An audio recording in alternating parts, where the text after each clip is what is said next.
1장 로저스의 임상적 반응에 대한 개요. 대중과 정신건강 전문가들은 로저스의 치료적 반응 중 원형이 되는 감정을 반영하는 것을 종종 당연하게 받아들였다. 이에 대해 로저스는 1986년 다음과 같이 썼다. 나는 감정을 반영하려고 노력하지는 않는다. 나는 내담자의 내적 세계를 옳게 이해했는지를 명확히 하려고 노력한다. 내담자가 지금 이 순간에 체험하고 있는지를 보는 것. 나는 이런 치료자의 반응을 감정을 반영하는 것이 아닌 이해하고 있는지를 살펴보기 혹은 자각한 것을 점검하기로 표현할 것을 제시한다. 이런 설명은 로저스가 단순히 내담자의 진술을 그대로 따라한다는 비평에 맞서는 것이므로 중요하다. 더불어 이 책에 기록한 임상적 인터뷰들은 그의 반응 목록에서 살펴보는 것 또는 점검하는 것 이상의 것을 보여준다. 앞으로 살펴볼 몇 가지 범주로 된 구성은 로저스가 일치성, 공감, 그리고 돌봄의 치료적 가치를 알게 하기 위해 사용한 방법이나 기술을 기반으로 하고 있다. 물론 여기에서 사용한 기술이나 방법이라는 용어는 오해를 불러일으키기도 한다. 이 단어들은 진실된 이해와 진정성이라는 목표에 대해 확실한 행동을 함축하고 있기 때문이다. 그럼에도 이런 전형적인 개입은 로저스가 행했던 방법이다.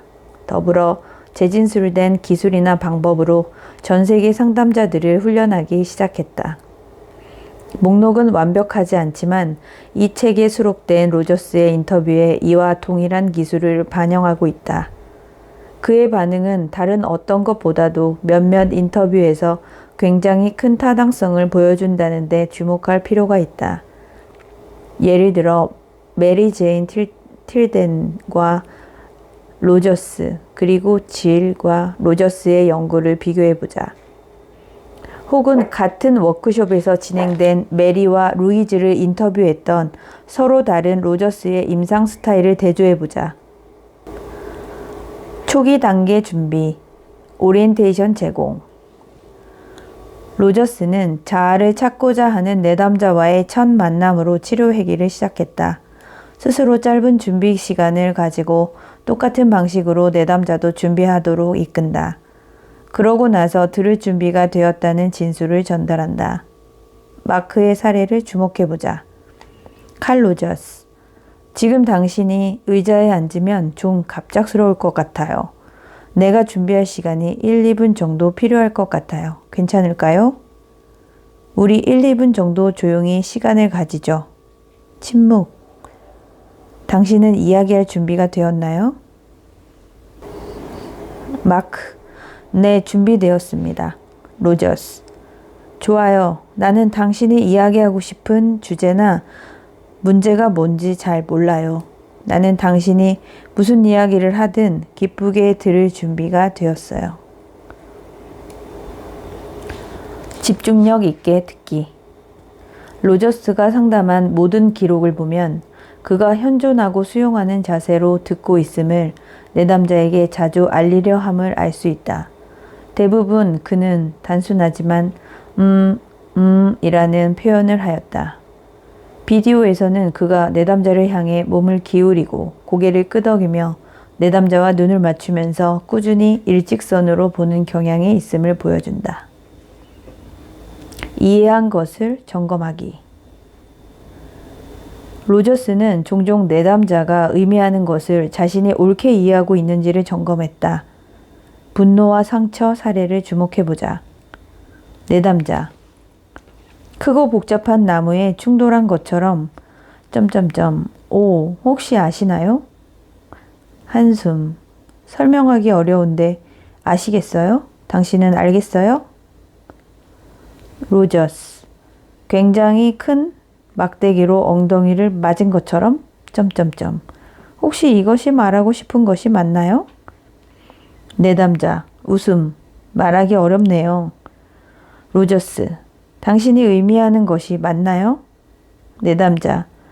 네, 맞아요. 로저스. 좋아요. 나는 당신이 의미하는 것을 정확하게 알기 원해요. 내담자. 네, 확실히 해야죠.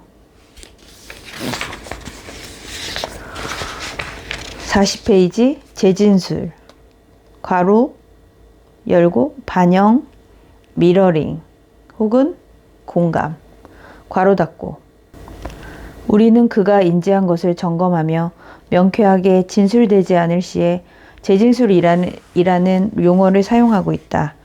이런 단어 사용은 내담자의 감정을 반영하는 데 초점을 두고 있는 것 같다.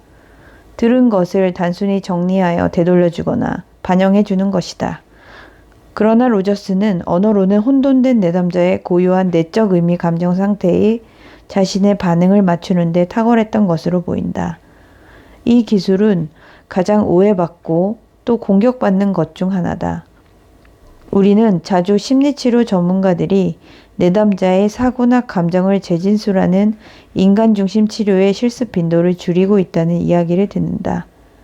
일부 심리 분석자들이 지속적으로 개인을 비어있는 화면으로 인식하고 거리를 두고 개인의 특징적인 면을 생각하는 것과 같이 일부 내담자 중심 치료자도 임상 실습에서 재진술에 지나치게 의존하는 것으로 보인다. 로저스의 재진술은 몇 가지 형태가 있다. 말 그대로를 반복하는 것, 내담자의 진술을 통합하고 명확하게 진술, 그리고 1인칭 목소리로 하는 재진술이 그것이다. 로저스는 내담자가 이 얘기했던 말 그대로를 반복하지 않았다. 그가 말 그대로를 반복할 때는 내담자의 명확하고 중요한 진술을 강조할 목적이 있을 때다. 질의 사례를 보자. 질, 그녀는 나를 도우려고 해요. 칼 로저스, 그녀는 당신을 도우려고 하는군요. 더욱 전형적으로 그의 반응은 내담자의 언어에 의미를 두었는데 그는 경제적이고 명쾌한 태도로 표현했다. 사례에 반영된 그의 재진술은 내담자의 감정과 의도를 통합하고 명확히 하고자 시도한 것 같았다. 루이즈의 사례를 보자. 루이즈, 가끔 나는 내가 아버지를 전혀 몰랐던 것 같이 느껴져요. 그리고 나는 아버지가 하고 싶었던 것을 하지 못하고 실패한 것에 대한 슬픔뿐만 아니라 내가 아버지에 대해서 알고 싶었던 만큼 그를 잘 몰랐다는 것이 슬퍼요. 칼 로저스, 네. 그래서 그의 상황과 관련된 슬픔도 있지만 당신이 그를 잘 알지 못하는 것에 대한 슬픔도 한 부분을 차지하고 있군요.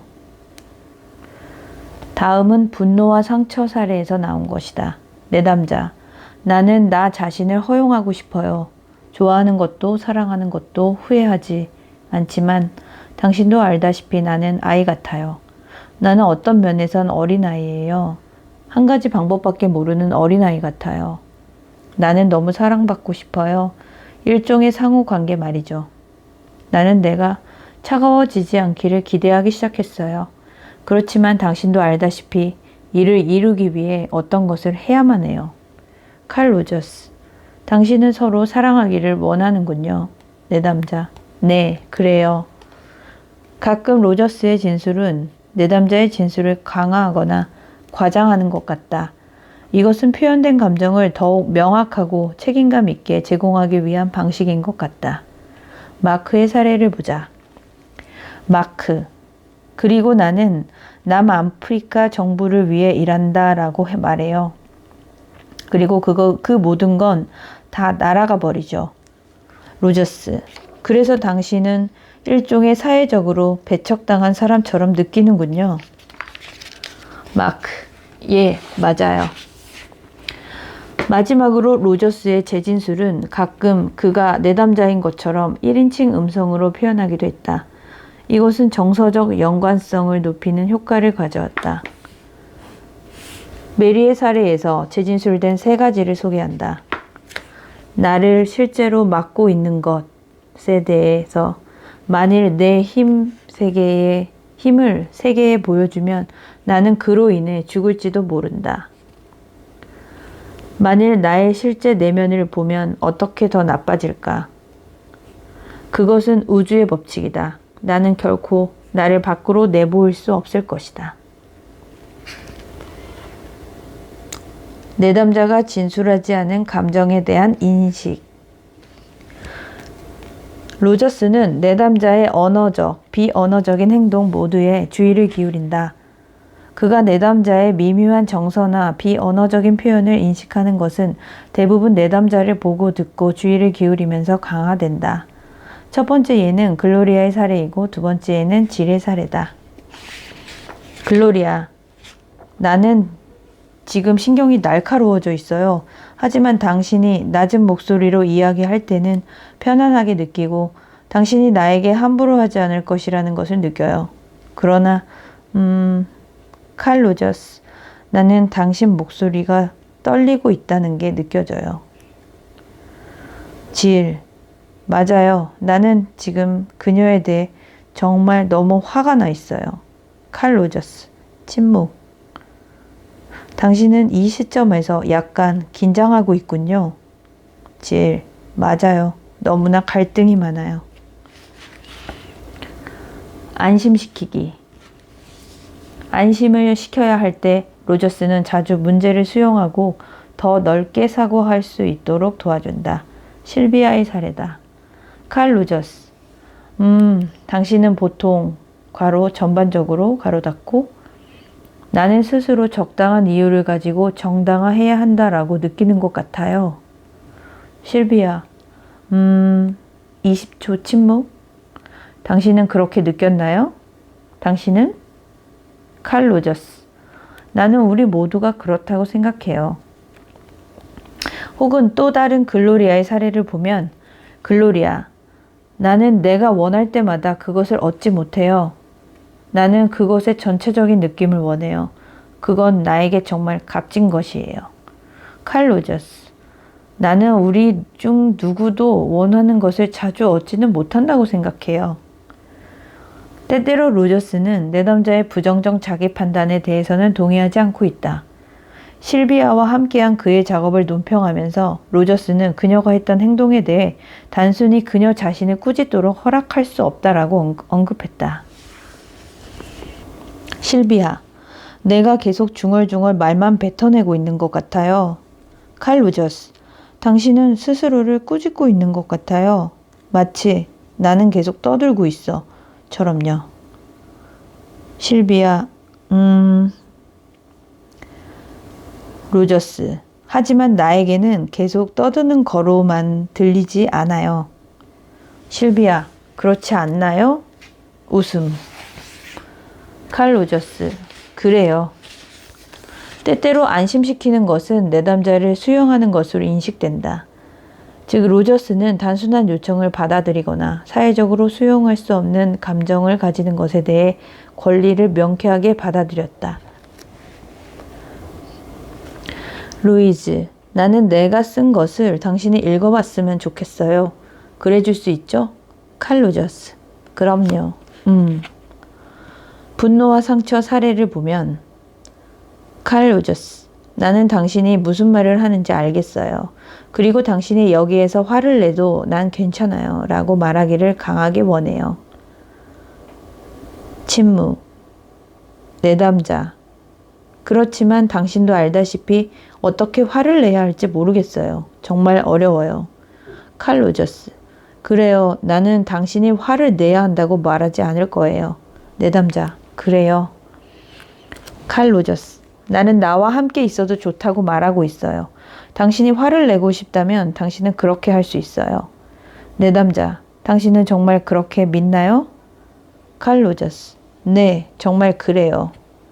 그때 로저스의 안심시키기는 내담자에게 긍정적 보상을 받을 수 있는 체험을 제공하는 것 같다.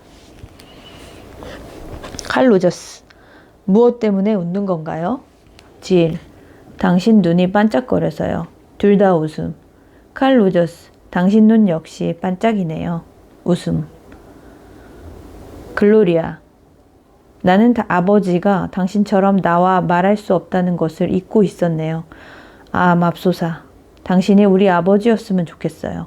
칼 로저스, 당신은 아주 예쁘고 착한 딸처럼 나를 보고 있네요. 결과적으로 주목해야 할 것은 로저스가 내담자와 손을 마주잡아 주었다는 것이다. 실비아는 그의 손을 잡기를 요청했고 그는 이에 동의했다. 짐 브라운이 혼란 속에 있었을 때 로저스는 손을 뻗어 그의 손을 잡았고 그가 정서적 위기에 있는 동안 물리적으로 접촉해 주었다.